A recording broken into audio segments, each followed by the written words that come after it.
আজকে আমরা 4 বন্ধু চলে যাব নোয়াখালী শিরিন গার্ডেন। কেন?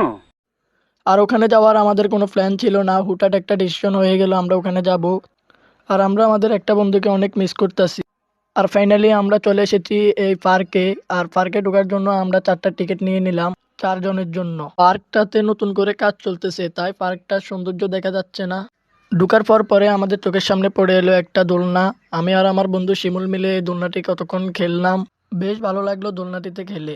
তারপর কিছুক্ষণ হাঁটতেই দেখা গেল স্পিড বোট। আমরা উঠলাম স্পিড বোর্ডে। তোমাদের কি বলবো, আর এই স্পিড বোটটা এত আস্তে চলেছে যে তার থেকেও আমরা সাঁতার কেটে আরো দূরে যেতে পারতাম। বলেন কি?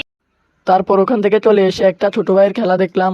খেলাটি দেখে আমারও খেলতে ইচ্ছে করলো। শিমুলকে দেখলাম ছোটদের মতো খেলা শুরু করলো। এটা কি ধরনের পাগলামি? তারপর আমরা উঁচু একটা মাথা তুললাম। মাথাটিতে উঠে কিছুক্ষণ বসলাম, ভালো লাগলো। প্ল্যান করলাম চলে যাব। আমরা আমাদের গাড়িটা নিয়ে চলে যাব এখন। যাওয়ার আগে কিছু খাওয়া দাওয়া করে নিলাম। আমরা নিলাম চিকেন চমুসা, সাথে নিয়ে নিলাম টমেটো সস। তারপর আবার একটা করে চাও নিয়ে নিলাম আমরা। এবার আমরা গাড়ি বের করে সোজা বাড়ির দিকে রওনা হলাম।